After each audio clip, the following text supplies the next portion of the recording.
Every contact leaves a trace, हर संपर्क निशान छोड़ता है। यह है लोकार्ड एक्सचेंज थ्योरी। यह भारत का पहला केस था जो फोरेंसिक साक्ष्यों के आधार पर सॉल्व किया गया।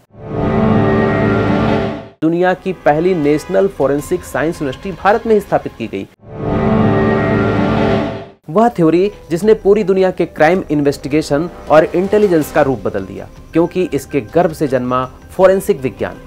मैं सतीश सिंह उठो और जागो श्रृंखला में आज बात करूंगा father of modern forensic science Edmond Locard की, जिन्होंने फोरेंसिक साइंस की औपचारिक शिक्षा नहीं ली थी, बल्कि वो तो लॉ और मेडिसिन के छात्र रहे। उसके बावजूद उन्होंने क्राइम इन्वेस्टिगेशन का तरीका बदल दिया, वह भी फोरेंसिक साइंस के जरिए।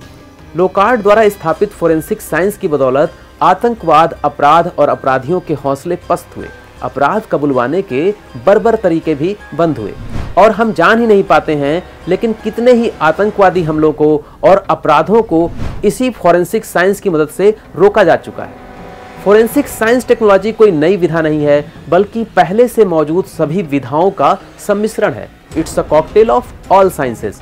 इसमें physics, chemistry, biology, IT, cyber technology, biotechnology, nano technology, artificial intelligence, robotics, मनोविज्ञान, डीएनए विश्लेषण, बैलिस्टिक साइंस को भी शामिल किया गया है। अब बैलिस्टिक साइंस की ही बात कर ली जाए।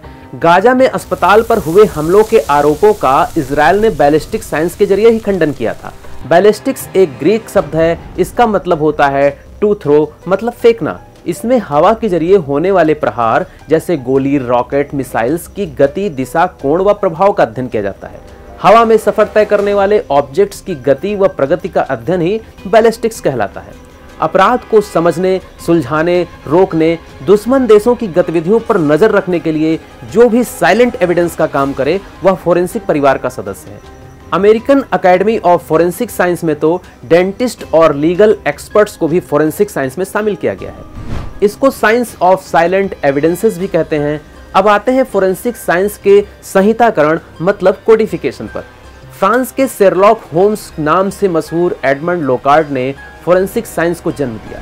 लोकार्ड एक्सचेंज थ्योरी कहती है कोई अपराधी अपराध करे और सबूत न छोड़े या हो नहीं सकता, क्योंकि हम कहीं भी जाएं निशान जरूर छोड़ते हैं। ये निशान वो मूक गवाह हैं जो बेखौफ होकर पूरी कहानी कहते हैं। यूरोप में पहली फोरेंसिक लैब की स्थापना, पहली पुलिस फोरेंसिक लेबोरेटरी की स्थापना, हेरिडिटी के गोल्डन पॉइंट्स का संहिताकरण, फिंगरप्रिंट्स, कैरेक्टरिस्टिक्स, कोडिफिकेशन, इन सब का श्रेय एडमंड लोकार्ड को ही जाता है।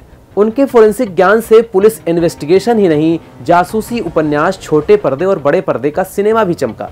शेरलॉक होम्स और जेम्स बॉन्ड की तरह फ्रांस का सबसे मशहूर चरित्र है मैग्रेट, जिस पर 76 उपन्यास लिखे गए, सीरियल्स बने, मूवी भी बनाई गई। जी कैफे भी मैग्रेट जासूस पर एक एपिसोड प्रसारित कर रहा है, जिसमें मैग्नेट की भूमिका mister Bean actor Rowan Atkinson निभा रहे हैं।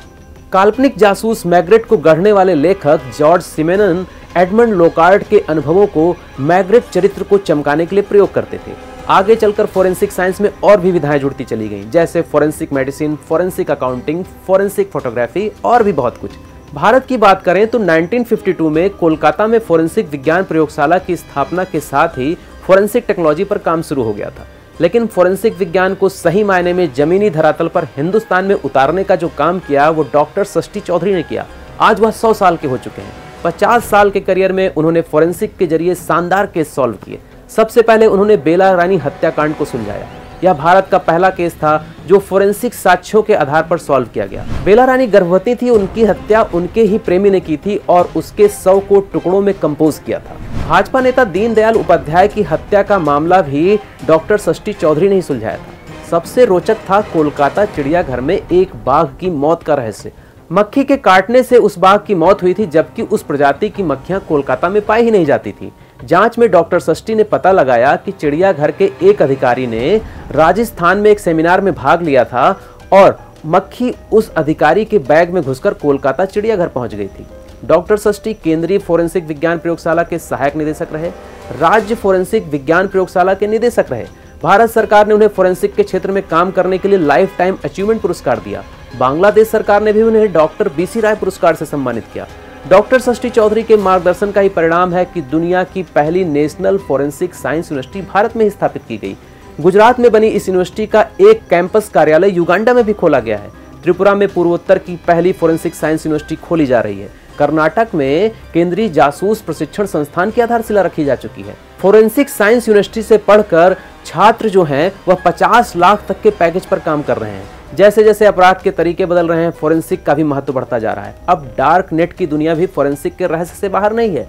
डार्क नेट अनियन राउटर मतलब टॉर नेटवर्क पर आधारित इंटरनेट की वह काली दुनिया है जो आतंकवाद, तस्करी, काले धन के लेन देन, फ्रॉड और पोर्न इंडस्ट्री के लिए प्लेटफॉर्म अवेलेबल कराती है। तो दोस्तों, आज के इस एपिसोड को मैं समर्पित करता हूं एडमंड लॉकहार्ट और डॉक्टर षष्ठी चौधरी जैसे वैज्ञानिकों को, जिन्होंने बिना बंदूक उठाए, बिना वर्दी पहने समाज के दुश्मनों को उनके अंजाम तक पहुंचाने वाले विज्ञान को जन्म ही नहीं दिया, बल्कि इस काम को खुद भी कई बार बखूबी अंजाम दिया।